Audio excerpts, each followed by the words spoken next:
Turel khongbal da hauba tala pamel na chumba naumadol atia temsingna chawkraba khongnang pambi du da hauba akangba una singduni mana langla amada lengliba shaklon yambi tawkita ngambi mitrang yaida taibang mi bu khudum chanduna thamge ngambi magi ni haibada sina haija singjabani haiba rainai devi lamlai mana lengba akangba una parengdu chawrengi mitadi thawan michak parengna lengduna semba liklang pareng oina uri akangba una gi mayaidi lotli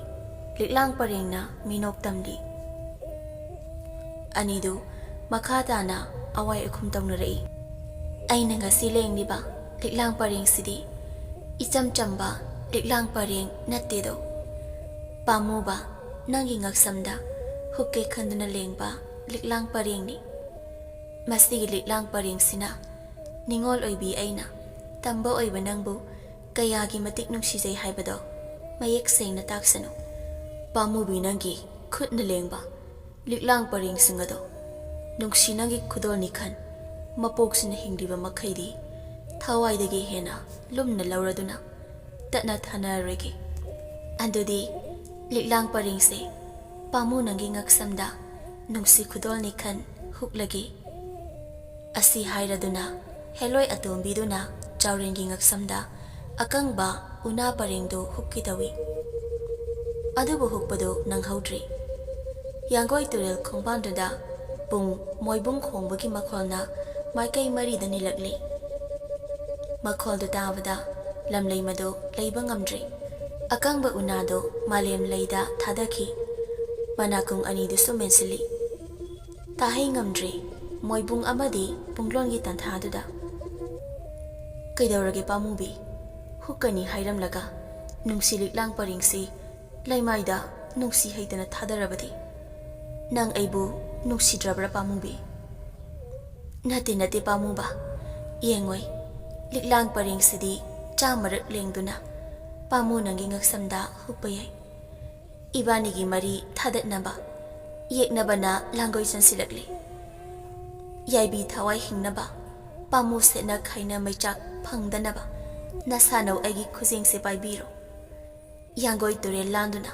nangsu pangna chetlaga khoijuman yogani khoijuman dagi chetlaga tawbul dagi nachau dagi ngaikhong dagi phubala yongnaba khongsalasi pamuba ithak thakali chawren masado heloi atombidugi pakhatpa thakatpaga loinana hairakpa wahai singdu tamada karigidi pakhaloi yeknabana maram oiraga thamoi sengna nungsirabi nujasi mahak kaidawngda kainaba ngamloi sabi sanawgi maichak mahak khangba ngamloi aduna yeknabadagi lapna mityengna thairam thawai hingnaba chenbana phani khan heloi dudi amaramda haijariba haiduni chawrenbu makhatana chenduna puba ngambagi mayaidu pung amadi moibungi makhona magi mayai pumba hanthakri tahai ngamdraduna manakong anidu kanna mensinduna le khong thangbasu thoktri onthokna wana leli joijainaraba ningdu yeibi amuba samlangdu pharai napada sengkiba singe leirang na chom tharodu muksuk musalei jingong leidusu tapna kangsilei makhong thangduna nupado chenduna mahakna puningba maikaida puge haiduna khalakpa mikuptasu madugi thauna mangonda leitre kaidawrage pamubi khong thangba thoktrabadi nangna mang thaba ngamloidaba leiragadi aina hana mang thajage nangna tum thangbiro aduga punna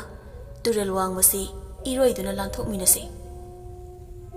adubu lamlei madudi masado pungkhon makhonduna lakjakibana karisu haiba ngamjade magi mataududa amuka hena thawaiwai chawrendi mahaksu haijabatani tafum khangdi hi lakpagi yangoi turel marildu ithak ipom nairi athengba ahingi matamduda lapna taramba makhondusu asum naksilai.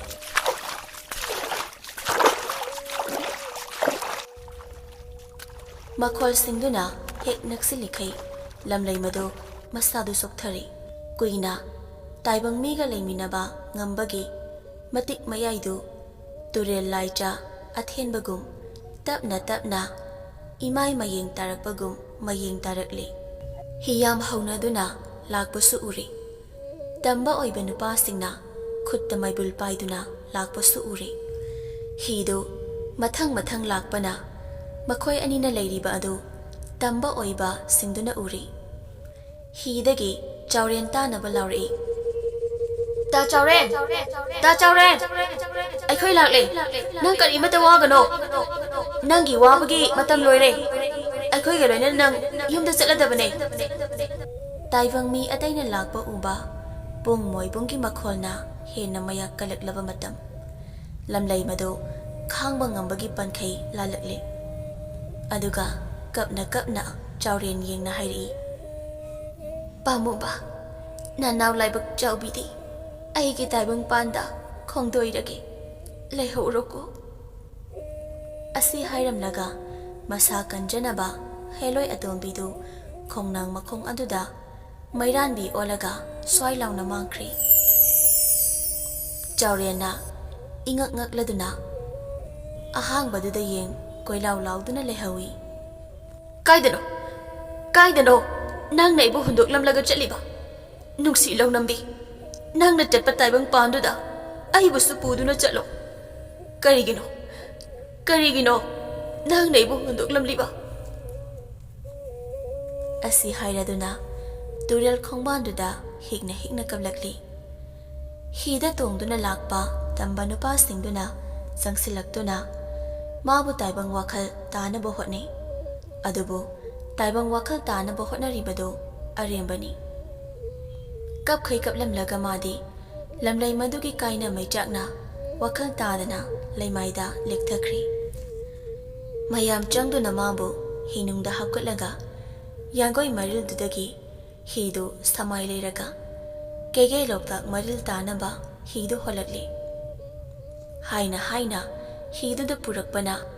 mayum kharai thongal lalakli usinna ahingda loijingai mayum phawbadi yorakli mathangi nomini wakhal tadana phamungda hiptuna lei amai baloyana khudang mihul yenglaga mabu layengna bahotnari mihul dopai taibang chinjaki wangmada sasin thaksin khiba kayaduna wakhal taba ngamdribani haiba mahak khangi laizana thawai yamna wana tada iyasibu sumaina adum tawduna leiragadra tawroida tapna farakani mahak taibang pal amada leiri hiplibani haiduna tawribasi magi mittadi tumdasu haubu haugatlabasu mabu jeluriba lamlai madutani magi mittadi adum uduna leiribase matam kharadi masada ahongba kaya lakhini magi likta siriba nongtrai paringsei mahak masada adumak sagonaduna thambatai khanglabra masi hek thadokpada mahak tarang malang amada leidoribani aduna nakhoina mabu matam kharadi cheksina senaba amasu sangi hoitada matana taibang mirol tarabadi pungpha pharadabani tawrise cheksinggadaba wafam amasu leiri mabu naitong khak tahanba yaroi adugi sumathakta khangadaba amana lokta kumba yadeko tha ama mukti hoitada yengoi masase lalu kokna iruja thokpiu aduga aina swaliba isingse them naudana pithau ngasigide ai hankrage ko asi hairaduna chatkre mai baloya chaurendi adumak isi khaitumli sagai amadi kairoi lekai gi miyam singna mabu ikoi koina senaduna lei tumlibani haina tawribado machinda mathong maram khangdaba joyrol mayam ama loli mamita mabu jeluribi ꯍꯦꯂꯣꯏ ꯑꯇꯣꯝꯕꯤꯗꯨ ꯑꯗꯨꯃꯛ ꯎꯗꯨꯅ ꯇꯜꯂꯤ꯫ ꯃꯥꯒꯤ ꯃꯥꯏꯊꯣꯡ ꯊꯝꯕꯥꯜ ꯃꯥꯟꯕꯤꯗꯣ ꯀꯥꯎꯕ ꯉꯝꯗꯦ꯫ ꯇꯨꯝꯂꯝꯕꯗꯒꯤ ꯐꯨꯛ ꯍꯧꯒꯠꯂꯛꯏ ꯑꯗꯨꯒ "ꯄꯥꯃꯨꯕꯤ, ꯅꯪꯕꯨ ꯑꯩꯕꯨ ꯊꯥꯗꯣꯛꯇꯨꯅ ꯆꯠꯈꯤꯅꯣ ꯄꯥꯃꯨꯕꯤ" ꯑꯁꯤ ꯍꯥꯏꯔꯗꯨꯅ ꯀꯣꯟꯊꯣꯡꯂꯣꯝꯗ ꯆꯦꯟꯁꯤꯟꯈꯤ꯫ ꯅꯍꯥ ꯃꯌꯥꯝ ꯆꯪꯗꯨꯅ ꯃꯥꯕꯨ ꯇꯥꯟꯅꯔꯒ ꯐꯥꯔꯨꯏ꯫ ꯅꯨꯃꯤꯠ ꯈꯔꯅꯤꯗꯤ ꯆꯦꯟꯈꯤꯗꯅꯕ ꯍꯥꯏꯗꯨꯅ ꯃꯈꯣꯡ ꯃꯈꯨꯠ ꯄꯨꯟꯁꯤꯟꯗꯨꯅ ꯊꯝꯃꯤ꯫ ꯃꯥꯏꯕꯅ ꯁꯣꯟꯕ ꯏꯁꯤꯡꯗꯨ ꯄꯤꯊꯛꯅꯕ ꯍꯣꯠꯅꯕꯗ ꯃꯌꯥꯝꯗꯨ ꯑꯋꯥꯕ ꯑꯃꯗꯤ ꯐꯥꯎꯏ꯫ ꯏꯁꯤꯡ ꯑꯁꯣꯟꯕꯗꯨ ꯍꯦꯛ ꯊꯥꯡꯖꯤꯜꯂꯛꯄꯒ ꯃꯃꯤꯠꯇꯨ ꯈꯥꯅ ꯌꯦꯡꯂꯒ "ꯑꯩ ꯍꯩꯅꯗꯦꯀꯣ ꯃꯗꯨꯒꯤ ꯏꯁꯤꯡꯗꯣ, ꯈꯣꯡꯕꯥꯟꯗ ꯍꯩꯗꯣꯛꯂꯨ, ꯑꯩ ꯑꯗꯨꯒꯨꯝꯕ ꯏꯁꯤꯡ ꯊꯛꯄꯤꯒꯗꯕ ꯃꯤꯗꯣ ꯅꯠꯇꯦ" ꯑꯁꯤ ꯍꯥꯏꯔꯗꯨꯅ ꯃꯃꯤꯠꯇꯨꯅ ꯏꯁꯤꯡ ꯄꯨꯁꯤꯜꯂꯛꯂꯤꯕ ꯃꯤꯗꯨꯗ ꯈꯥꯅ ꯈꯥꯅ ꯌꯦꯡꯏ꯫ ꯏꯁꯤꯡꯗꯨ ꯅꯝꯗꯨꯅ ꯄꯤꯊꯛꯀꯦ ꯇꯧꯔꯁꯨ ꯃꯌꯥꯗꯨ ꯀ꯭ꯔꯛ ꯆꯤꯛꯁꯤꯜꯂꯤ꯫ ꯑꯗꯨꯕꯨ ꯃꯌꯥꯝ ꯆꯪꯗꯨꯅ ꯃꯈ꯭ꯌꯥꯠꯇꯨ ꯐꯥꯛꯇꯣꯛꯂꯒ ꯏꯁꯤꯡꯗꯨ ꯄꯤꯊꯛꯄꯗꯒꯤꯗꯤ ꯍꯦꯂꯣꯏꯗꯨꯅ ꯄꯤꯖꯈꯤꯕ ꯑꯃꯥꯡꯕꯁꯤꯡꯗꯨ ꯂꯣꯏꯅ ꯑꯃꯠꯇ ꯈꯥꯛꯇꯅ ꯂꯝꯌꯥꯏꯗꯨꯗ ꯑꯣꯠꯊꯔꯛꯏ꯫ ꯃꯗꯨ ꯑꯣꯠꯊꯣꯔꯛꯄꯗꯒꯤꯗꯤ ꯑꯃꯨꯛꯁꯨ ꯃꯍꯥꯛ ꯃꯁꯥꯁꯤ ꯇꯥꯏꯕꯪ ꯋꯥꯈꯜ ꯇꯥꯔꯛꯄꯗꯧꯅ ꯇꯧꯏ꯫ ꯃꯥꯒꯤ ꯅꯨꯄꯤ, ꯂꯩꯀꯥꯏꯒꯤ ꯃꯤꯑꯣꯏꯁꯤꯡ ꯃꯁꯛ ꯃꯃꯤꯡ ꯂꯣꯏꯅ ꯈꯪꯕ ꯍꯧꯔꯛꯂꯤ꯫ ꯊꯥ ꯑꯃꯗꯤ ꯍꯧꯈ꯭ꯔꯦ, ꯑꯗꯨꯕꯨ ꯐꯔꯕꯁꯨ ꯍꯦꯂꯣꯏꯅ ꯆꯦꯜꯂꯨꯕꯗꯒꯤ ꯃꯁꯥꯗꯣ ꯊꯥꯁꯤ ꯊꯥꯅꯧ ꯍꯧꯔꯦ꯫ ꯊꯥ ꯄꯥꯡꯈꯠꯂꯛꯄ, ꯁꯤꯊꯔꯛꯄ ꯃꯇꯝꯁꯤ ꯑꯅꯝꯕ ꯃꯇꯝꯗ ꯅꯥꯏꯇꯣꯝ ꯍꯦꯛ ꯇꯥꯗꯨꯅ ꯌꯨꯝꯒꯤ ꯌꯦꯅꯈꯥ ꯑꯃꯗꯤ ꯃꯅꯤꯡ ꯃꯌꯥꯗ ꯐꯝꯃꯤ꯫ ꯑꯗꯨꯒ ꯃꯔꯤ ꯃꯈꯣꯡ ꯁꯝꯅꯗꯕ ꯋꯥ ꯃꯌꯥꯝ ꯑꯃꯗꯤ ꯆꯣꯏꯔꯣꯜ ꯃꯌꯥꯝ ꯑꯃ ꯂꯣꯜꯂꯤ꯫ ꯃꯥꯒꯤ ꯑꯁꯤꯒꯨꯝꯕ ꯌꯦꯡꯍꯩꯗꯕ ꯃꯇꯧꯗꯨ ꯎꯔꯒ ꯁꯅꯥꯔꯦꯝꯕꯤꯗꯤ ꯊꯃꯣꯏ ꯀꯥꯏ꯫ ꯑꯁꯤꯒꯨꯝꯕ ꯂꯥꯏꯑꯣꯛ ꯇꯤꯟꯑꯣꯛꯄ ꯌꯥꯎꯈꯤꯕꯁꯤꯅ ꯏꯃꯨꯡꯁꯤꯗ ꯀꯔꯤꯒꯨꯝꯕꯗ ꯆꯩꯊꯦꯡ ꯃꯆꯥ ꯃꯆꯥ ꯐꯪꯈꯤ꯫ ꯃꯁꯤꯅ ꯍꯧꯈꯤꯕ ꯄꯨꯟꯁꯤꯒꯤ ꯊꯧꯗꯣꯛꯀꯤ ꯋꯥꯔꯤꯅꯤ꯫ ꯉꯁꯤꯒꯤ ꯃꯤꯀꯨꯞꯁꯤꯗ ꯅꯍꯧꯅꯅ ꯅꯤꯡꯁꯤꯡꯂꯛꯄꯅꯤ ꯂꯥꯏꯖꯅ ꯅꯤꯡꯁꯤꯡꯂꯛꯄ ꯊꯧꯗꯣꯛꯁꯤꯡ ꯑꯁꯤ ꯁꯅꯥꯇꯝꯐꯥꯒꯤ ꯃꯐꯝꯗꯗꯤ ꯍꯦꯛꯇ ꯂꯤꯊꯣꯛꯇꯨꯅ ꯈꯪꯍꯟꯕꯗꯤ ꯂꯩꯇꯦ꯫ ꯍꯧꯈꯤꯕ ꯋꯥꯔꯤꯒꯤ ꯂꯃꯥꯏꯁꯤꯡꯗꯨ ꯍꯪꯒꯠꯅ ꯌꯦꯡꯂꯨꯕꯗ ꯊꯧꯗꯣꯛꯁꯤꯡꯗꯨꯒꯤ ꯃꯃꯤ ꯑꯃꯠꯇ ꯁꯅꯥꯇꯝꯐꯥꯒꯤ ꯄꯨꯟꯁꯤꯗ ꯃꯗꯨꯒꯤ ꯃꯔꯨ ꯑꯃꯠꯇ ꯍꯨꯜꯍꯟꯅꯤꯡꯗꯦ꯫ ꯁꯅꯥꯇꯝꯐꯥꯅ ꯅꯤꯡꯁꯤꯡ ꯏꯄꯥꯛ ꯏꯌꯥꯏꯗ ꯍꯤ ꯍꯣꯟꯗꯨꯅ ꯆꯠꯂꯤꯕꯤ ꯂꯥꯏꯖꯅ ꯎꯪꯗꯨꯅ ꯂꯩꯕꯗꯨ ꯎꯕꯗ "ꯀꯩꯗꯧꯔꯦ ꯏꯅꯦ, ꯌꯦꯡꯈꯤꯕ ꯃꯥꯏꯀꯩ ꯑꯃꯗ ꯑꯗꯨꯃꯛ ꯇꯨꯃꯤꯟꯅ ꯎꯪꯗꯨꯅ ꯂꯩꯔꯕꯗꯤ ꯀꯩꯗꯧꯕ ꯌꯥꯎꯔꯒꯦ? ꯉꯁꯥꯏꯗꯒꯤ ꯏꯅꯦꯗꯤ ꯍꯣꯏ ꯃꯥꯏ ꯑꯃꯠꯇ ꯍꯥꯏꯗ꯭ꯔꯦ" ꯁꯅꯥꯇꯝꯐꯥꯒꯤ ꯋꯥꯍꯩꯁꯤꯡꯗꯨ ꯇꯥꯕꯗ ꯅꯤꯡꯁꯤꯡꯕꯒꯤ ꯂꯃꯥꯏꯁꯤꯡꯗꯨ ꯊꯨꯞꯆꯤꯟꯈ꯭ꯔꯦ꯫ ꯍꯧꯖꯤꯛ ꯑꯣꯏꯔꯤꯕ ꯉꯁꯤꯒꯤ ꯃꯤꯀꯨꯞꯁꯤꯗ ꯍꯟꯖꯤꯜꯂꯛꯂꯤ꯫ ꯑꯍꯤꯡꯗꯨꯗ ꯃꯈꯣꯏ ꯑꯅꯤꯇ ꯋꯥꯔꯤ ꯁꯥꯅꯔꯤ꯫ "ꯏꯅꯦꯒꯤ ꯁꯅꯥꯇꯝꯐꯥ, ꯏꯅꯦ ꯋꯥꯈꯜ ꯑꯃꯗ ꯇꯥꯎꯔꯨꯔꯦ꯫ ꯀꯔꯝꯕ ꯋꯥꯈꯜꯒꯤ ꯏꯔꯩꯅꯣ ꯏꯅꯦ?" "ꯂꯝꯂꯣꯡ ꯑꯍꯨꯝ ꯐꯥꯡꯕꯁꯤꯒꯤ ꯍꯧꯈꯤꯕ ꯋꯥꯔꯤꯅꯤ." "ꯏꯅꯦ, ꯑꯩ ꯌꯥꯝꯅ ꯇꯥꯅꯤꯡꯉꯦ ꯂꯝꯂꯣꯡ ꯑꯍꯨꯝ ꯐꯥꯡꯕꯁꯤꯒꯤ ꯋꯥꯔꯤꯁꯦ꯫ ꯉꯁꯤꯗꯤ ꯊꯦꯡꯉꯦ, ꯑꯗꯨꯒꯤ ꯃꯊꯛꯇ ꯍꯧꯖꯤꯛ ꯋꯥꯔꯤ ꯂꯤꯕ ꯃꯇꯝ ꯅꯠꯇꯦ꯫ ꯌꯦꯡꯉꯣꯏ, ꯍꯌꯦꯡ ꯀꯣꯟꯅ ꯃꯇꯥꯡ ꯆꯥꯕ ꯑꯃꯗ ꯏꯅꯦꯅ ꯁꯣꯏꯗꯅ ꯂꯤꯕꯤꯅꯤ." "ꯍꯣꯏ ꯏꯅꯦ, ꯑꯗꯨꯒꯤ ꯁꯔꯨꯛ ꯇꯨꯝꯅꯕ ꯇꯧꯔꯣ꯫ ꯍꯌꯦꯡꯗꯤ ꯉꯥꯔꯤ ꯈꯔꯨꯡ ꯁꯥꯗꯣꯏ ꯂꯩ, ꯊꯕꯛꯁꯨ ꯌꯥꯝꯃꯤ." "ꯍꯣꯏ ꯏꯅꯦ." ꯁꯅꯥꯇꯝꯐꯥ ꯃꯥꯒꯤ ꯀꯥꯗ ꯇꯨꯝꯕ ꯆꯠꯈ꯭ꯔꯦ꯫ ꯂꯥꯏꯖꯗꯤ ꯊꯋꯥꯏ ꯋꯥꯗꯨꯅ ꯂꯩꯍꯧꯏ꯫ "ꯁꯦꯝꯕꯤꯕ ꯃꯄꯨ, ꯅꯪꯒꯤ ꯊꯧꯖꯥꯜꯅ ꯐꯠꯇꯕ ꯊꯧꯗꯣꯛꯇꯤ ꯈꯨꯜ ꯂꯩꯀꯥꯏꯁꯤꯗ ꯊꯣꯛꯍꯟꯕꯤꯒꯅꯨ꯫ ꯐꯠꯇ ꯍꯥꯎꯗꯤ ꯄꯨꯝꯅꯃꯛ ꯆꯤꯡꯎꯅ ꯉꯥꯛꯊꯣꯛꯄꯤꯔꯝꯃꯨꯀꯣ." ꯑꯁꯨꯝꯅ ꯈꯣꯏꯌꯨꯝ ꯑꯣꯏꯕꯕꯨ ꯆꯦꯠꯅ ꯄꯨꯛꯅꯤꯡ ꯂꯥꯏꯌꯨꯝꯗ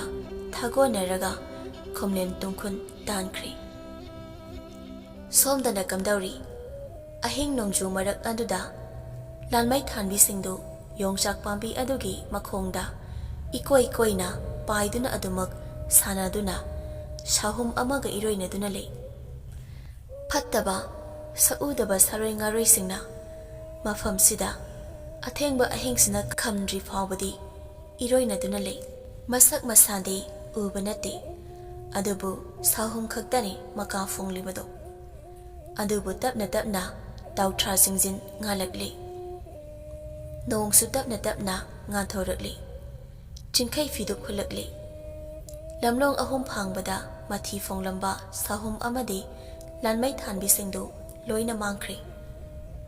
Ahing chupa churamba nongsu hangkhri. Nongjabina ayuk aduda nong singdo manghanaba hotnabada mathau chili. Nongma ama korau masak ukhidabadu ngasi namitki ayuk sidadi korau masak uba phangli. Ayuk tuda Thoibi thonglaga chara wale. Sana tampha nganta hogatlaga iru maithazaba loiraga. Aduga sangoida manega loinana ngarang hainakhiba tungina makhoina bekluba leibak singduga ngari kharung sanaba laknari. Ayuktuda mathau sinbi amadagi hena tadi. Manena saba chafugi tanthada khudung induna yengbadata hekta haiba hanbi. Sana tampha khusa singduna apetpa leibak singduga itinnana khongthang amada chitmina ngari kharungdu yamna haina aheibi amadagi tadana safu sai. Ayuk anganbadagi hauraga chafudu sarakpana numit yunglakadawre. Laija chakhumda ayuki chara thongba changki. Chak hek loibaga makhoi anidu hauba hautaba thidana ngarang ahing chara chakhidabagi ayuk aduda chari. Makhoi da loiba haudong amubidusu makhoi anigi nakta chari. Chak tolakpa matung numit yunglakle. Laijana yengoi ngasidi makha chatharisi aisune ngarangi asiba nangliba imungduda chatlukhige. Asumna mani mamau anidu wari sanaringai yumthangnana leibi pakthabidu laija hoida lai. Pakthabisu sanatamphaga masak munna khangnei. Luna chana tinabi khoinau mata singda challabini. Ine waikong kaithel karuge thummapak leiba chatlukhige ita sanatamphaga loinana yabra ine. Hoi hoi yaye karigi yandani yengoi korona mamdringai halaknaba tawko. Hoi ine pakthabi amadi sanatampha lamlel waikong lamdam thumkhong lairembi masaikon kaitheldagi waikong lamdamda sungba thummapak leiba khoinau mata anido yangdau lambiduda khongdoi ihul tamkhri. Laijasu magi mityengdagi khoinau mata anina mityengi wangma heklan khibaga asi ana thokliba imungduda chakri. Somdana kamdauri nuza oibi khoinau mata anidudi waithau sagoldagisu hena yangna nungsitki mang thaduna chatli. Wari sana sana lakpana waikhong kaithel yokhiba khanghaude. Waikhong kaithelgi sang thum yonbi singna pareng sana phamduna leiriba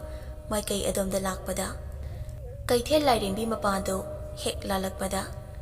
sana tampha masadu tu khyau chungba khaurakle. Topna amanba ina kuppa sangmacha amagi manungda phamba langna ngan thoiduna leibi kaithel lairengbidugi nungbiduna mangonda munna yenglakpadawna fawi sana tampha.